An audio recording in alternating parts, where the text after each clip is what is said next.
Arya Putih.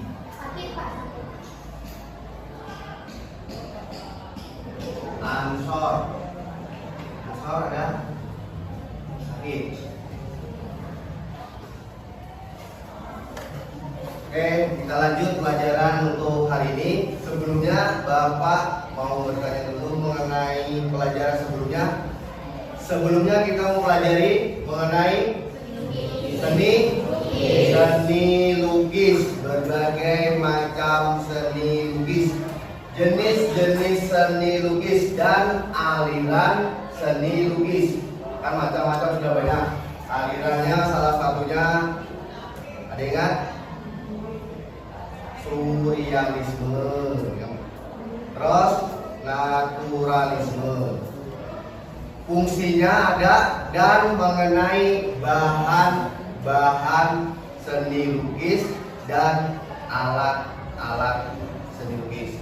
Nah, untuk hari ini kita lanjut ke materi berikutnya, yaitu membahas mengenai seni patung.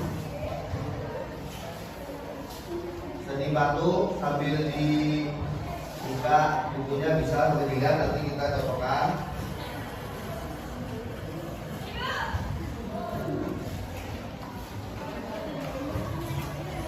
Ya, materi hari ini kita membahas mengenai seni patung. Yang pertama, pengertian seni patung. Nah, dalam Kamus Bahasa Besar Bahasa Indonesia, patung diartikan sebagai benda tiruan bentuk manusia dan binatang yang cara pembuatannya dipahat. Itu dalam arti atau dalam buku besar. Terus kalau menurut Sunarso, seni patung adalah sebuah benda tiruan yang dibuat oleh manusia dengan beragam bentuk. Bentuk karya seni tersebut berupa hewan atau manusia, sama dengan yang diartikan di dalam kamus besar. Seni patung disebut juga plastic art atau seni plastis. Maksudnya dari plastis mudah dibentuk sesuka hati. Maksudnya dibentuk sesuka hati itu seperti ini.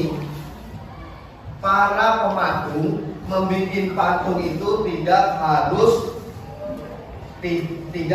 mengikuti karya orang, tapi terserah bagaimana dia mau membuat patung. Sesuka hati. Sesuka hati itu maksudnya kesenangan mau membuat patung, misalkan hewan apa, terserah dia, maksudnya disuka hati, tidak ada larangan. Maksudnya patung ini termasuk dari karya contoh karya seni rupa 3 dimensi. Nah, sekarang lanjut fungsi dan tujuan pembuatan seni patung. Fungsi dan tujuan pembuatan seni patung. Yang pertama kita bahas mengenai fungsi dari patung. Jadi patung itu dibuat memiliki fungsi. Di antaranya ada 3 fungsi pembuat patung. Yang pertama fungsi sosial. Fungsi sosial. Apakah fungsi sosial itu? Maksudnya apa fungsi sosial itu? Jadi patung ini dibuat memiliki fungsi sosial. Maksudnya seperti ini. Patung sosial diciptakan untuk memperingati suatu peristiwa yang bersejarah atau mengenang jasa seorang pahlawan dalam catatan bersejarah. Jadi salah satu fungsi sosial ini patung dibuat, dia memiliki sejarah. Jadi bisa dibandingkan sebagai monumen. Kira-kira kalau misalkan melihat dari pengertian fungsi sosial ini, nah jasa seorang pahlawan, nah, di sini ada jasa seorang pahlawan. Kira-kira ada nggak di antara kalian yang tahu contohnya? Bapak minta misalkan satu nggak? Ada yang tahu kira-kira dari fungsi sosial? Ada yang tahu contohnya? Patung apa? Apa siapa namanya? Ya, apa siapa yang? Ya, patung. Contoh, salah satu contoh dari fungsi sosial ini adalah patung pahlawan revolusi. Apa pahlawan revolusi? Ini bapak tulis sedikit ya, geser sedikit. Pahlawan revolusi ada yang tahu? Kira-kira ada yang tahu nggak? Ayo, ada yang tahu? Ada yang nggak tahu nggak pahlawan revolusi? Ada? Nah, ini di sini kata siapa? Pahlawan revolusi. Pahlawan revolusi bapak beri gambar sedikit. Pahlawan revolusi itu pahlawan yang dibantai oleh apa? Oleh pahlawan yang dibantai oleh keganasan apa? G30 SPKI. Dia disebut sebagai pahlawan revolusi. Itu patungnya berada di mana? Di Lubang Buaya. 7 jenderal ya kan? Nah ini sedikit perkembangan. Nah G30 SPKI itu ada yang tahu nggak kepanjangannya? Jangan tahu hanya menyambat tapi tidak tahu dari kepanjangannya. Ada yang tahu? G30 SPKI. G yang berarti gerakan, S yang berarti September.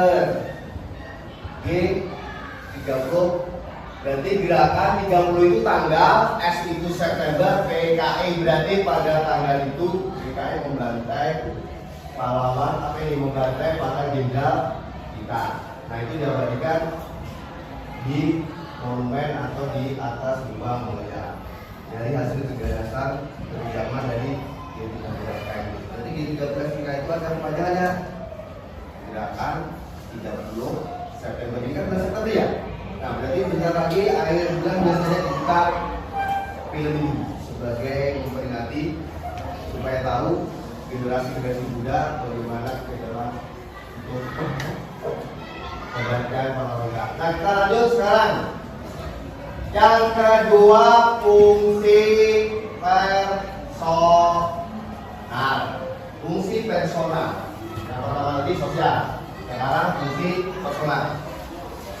Fungsi personal karya seni patung yang diciptakan hanya untuk kepentingan personal atau pribadi.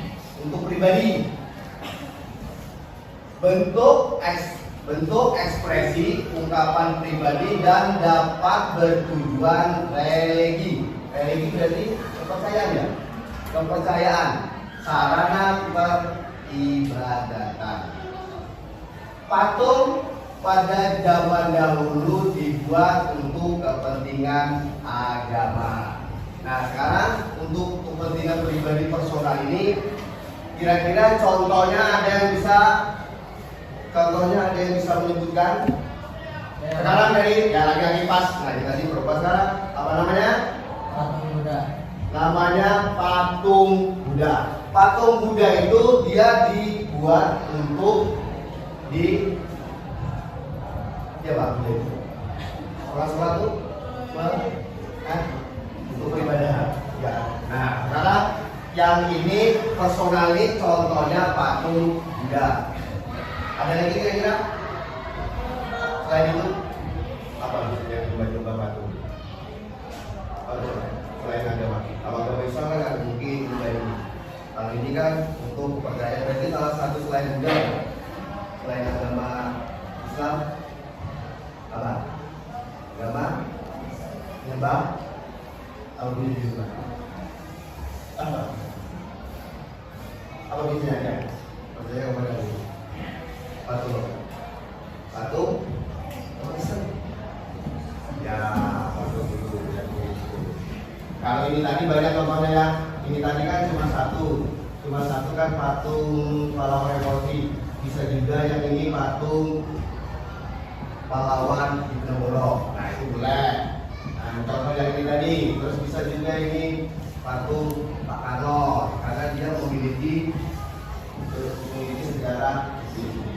Oke lanjut dari dua ini dulu bisa dipahami ya. Kalau dari fungsi sosial patungnya itu berupa dia yang memiliki bersejarah. Terus untuk fungsi personal tadi religi percaya dengan apa ini untuk memperibadatan. Yang ketiga fungsi patung berfungsi sebagai fisik. Fungsi fisik patung ini memiliki nilai estetika yang artinya menciptakan dan membuat patung semata-mata untuk dinikmati keindahannya. Patung yang dibuat sengaja untuk menghias sebuah taman juga berfungsi memperindah sebuah konstruksi bangunan. Nah kita ambil contoh dulu untuk sebagai menghias taman itu. Ada tahu? Kalau di tempat kita, bapak kasih contoh misalkan seperti patung yang di sini tuh bang. Ya patung itu salah satunya lah patung Belandang sebagai maskot kota sebagai maskot penyelesaian Kalimantan Selatan. Nah dari sini dulu dari fungsi sebelum bapak melanjutkan pembuatan patung. Dari fungsi ada yang ditanyakan, adakah? Kalau misalkan tidak ada, lanjut. Yes. Ada nggak? Kira-kira paham ya? Paham. Kalau paham, oke Najib, kita lanjut. Sekarang tujuan pembuatan patung. Berarti patung ini, patung seniman membuat patung atau membuat patung berarti dia memiliki tujuannya tersendiri. Nah, diantaranya berdasarkan tujuannya, diantaranya patung bertujuan sebagai religi. Seperti religi merupakan patung. Nah, ini patung religi yang memiliki arti merupakan patung yang memiliki unsur dan makna religius, biasanya digunakan untuk sarana beribadah dan keyakinan tertentu. Tadi sudah ada ya. Nah, contohnya tadi patung. Iya, patung. Sekarang patung arsitektur.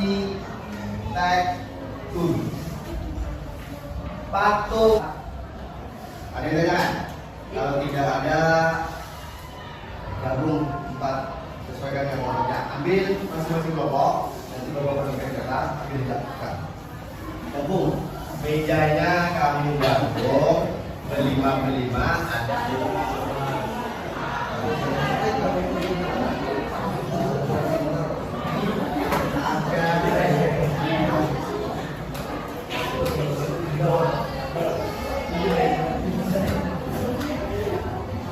Dua menit lagi.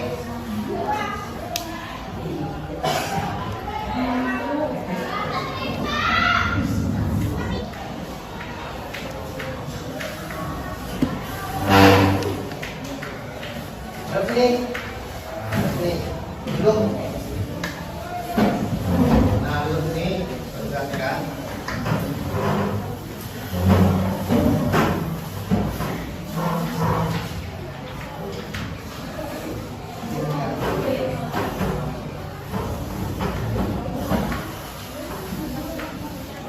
Sini, jaga kursi,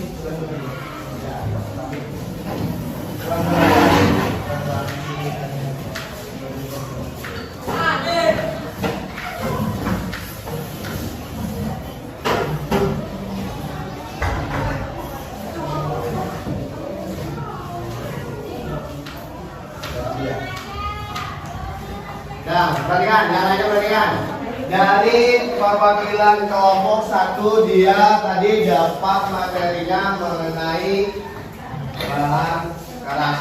Nanti kamu buka presentasinya, siapa yang membuka dan perkenalkan semua anggota kelompok kamu. Oke, bisa dimulai.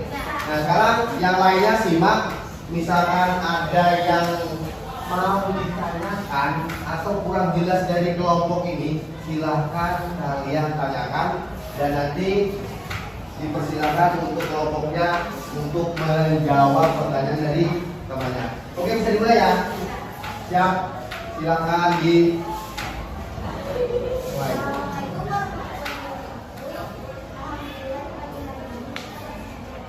Keras dulu, Dis, keras, agak keras, Dis.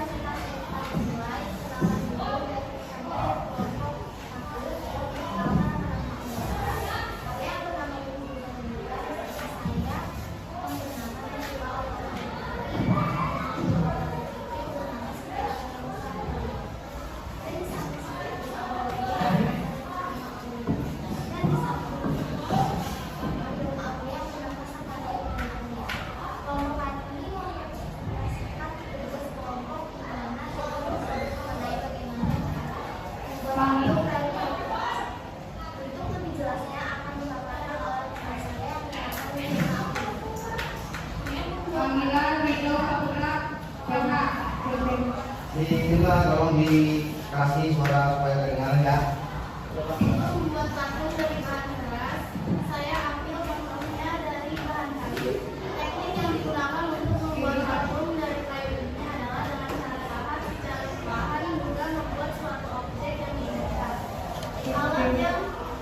Alat yang biasa digunakan adalah paku, pahat, gergaji, dan amplas. Sampai sini ada yang mau bertanya? Silakan. Perkenalkan, saya dari kelompok 2. Nama saya Nadine Aini. Saya mau bertanya. Yang saya tanyakan adalah kira-kira kayu apa yang bisa dibuat patung, khususnya kayu yang keras. Tolong berikan contohnya. Oke, terima kasih. Itu saja pertanyaan dari saya. Terima kasih atas pertanyaan yang telah diberikan. Baik, saya akan menjawab pertanyaan yang dilontarkan oleh Nadine. Contoh kayu keras yang dimaksud adalah tempat kita berada di dalam bangunan. Jadi contoh kayu keras salah satunya adalah kayu ring. Bisa juga kayu nangka dan kayu keras lainnya. Dan kalau di daerah Jawa, khususnya Jawa Tengah, seperti di daerah Jepara, biasanya kayu yang digunakan adalah kayu jati. Bagaimana Nadine? Apakah jawabannya bisa diulang lebih? Terima kasih atas jawabannya yang diberikan dan bisa diterima. Baik, terima kasih banyak. Kelompok lain ada yang mau bertanya? Silakan Bapak kasih waktu. Bapak kasih waktu. Apakah ada yang ditanyakan? Sabar dulu, kita tunggu. Kalau kelompok lain ada yang mau ditanyakan.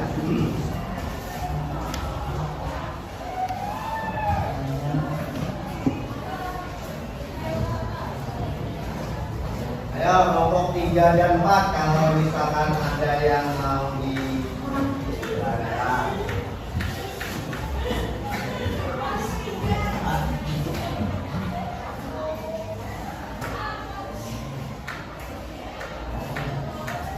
Jangan waktu dulu ya semuanya.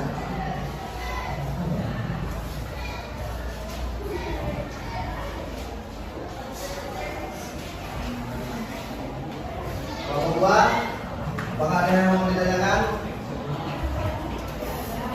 Kira-kira kelompok 3 dari presentasi dari kelompok 1 tadi, misalkan ada yang mau ditanyakan baik dari kelompok 2, kelompok 3 maupun kelompok 4 dipersilahkan.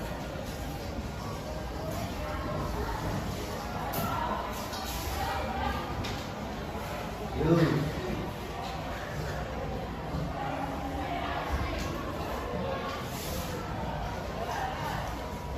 Cuma kalau kayu jati dengan kayu ulin itu lebih keras kayu ulin. Kayu jati itu memang keras, tapi lebih keras lagi kayu ulin.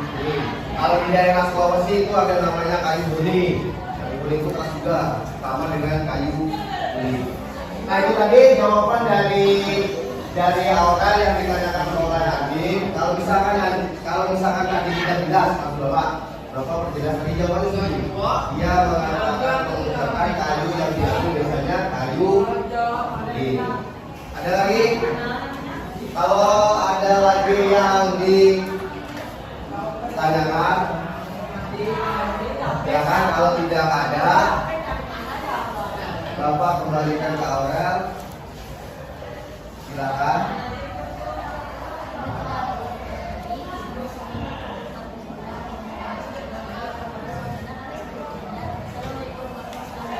Waalaikumsalam warahmatullahi wabarakatuh. Masih fokus.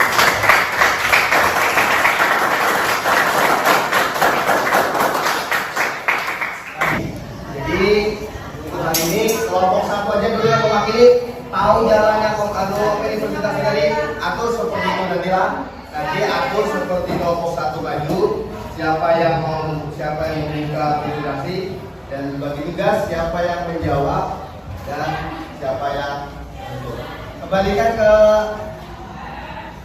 susunan semula kembalikan ke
masuk ke dalam kolam, tunggu gurunya di dalam kelas. Jadi bagi siswa silakan masuk ke dalam kelas masing-masing, tunggu gurunya.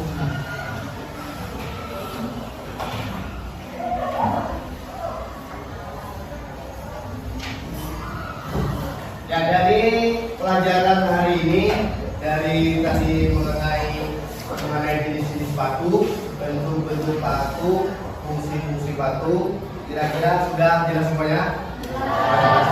Nanti kita lanjut presentasi yang untuk kelompok berikutnya, kelompok 2, lanjut kelompok 3 dan kelompok 4. Itu ada yang tanya nggak? Kira-kira dari materi tadi ada yang tanya nggak? Kan sudah menjelaskan mengenai fungsi patung tadi ada 3. Yang pertama sosial. Yang kedua ya fisik. Jadi bisa dimengerti ya, sosial tadi apa, terus personal tadi apa, dan fisik tadi apa. Terus tujuan untuk pembuatan batu tadi apa kira-kira? Maksudnya tujuannya itu ready. Terus Terus terus ya, habis itu berdasarkan bentuknya tadi ada berapa? Ada? Nah, yang ada bentuknya tadi yang pertama lah patung Yondi, terus Reslendi, terus bos, terus nah tapi ingat nanti bahan materi untuk materi itu mudah-mudahan kalian bisa menjawab. Nih, Pak. Nah, Bapak akhiri atau Bapak tutup pelajaran seni budaya. Kita sambung lagi di minggu depan. Ketemu lagi kita dengan waktu yang ada yang tanyakan enggak kan? Sudah paham kan? Nah, kalau ada yang tanyakan silakan bapak lagi. Kalau ada yang tanyakan silakan.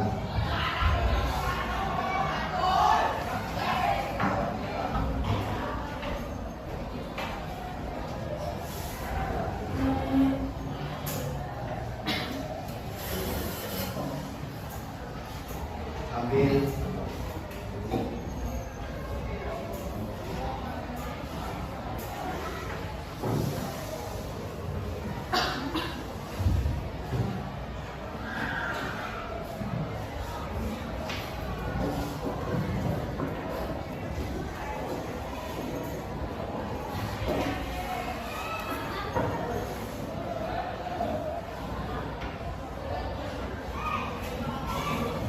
silakan ada ya.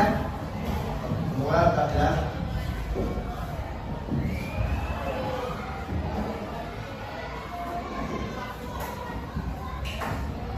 Ada lagi? Ada. Nah, paham kan? Nah, nanti habis presentasi, kalau sudah selesai presentasi kita semuanya dari kelompok 2 sampai 4 selesai, kita lanjut ke materi berikutnya. Nanti kita ke bab seni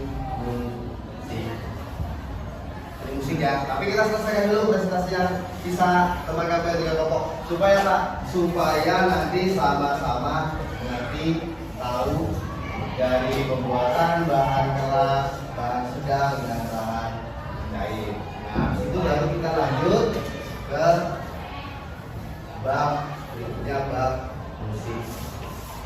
Setelah bab musik, baru kamu bahannya untuk pulang lagi seperti itu, musik dan ini Pak, untuk karya lagi di bab berikutnya. Kalau sudah selesai musik, baru kita ke bahan apa yang ke materi tadi.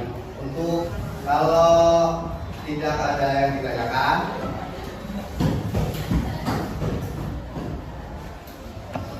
Bapak Heri, Bapak akhiri, bukan Bapak akhiri ya, Bapak akhiri dengan ucapan Assalamualaikum warahmatullahi wabarakatuh.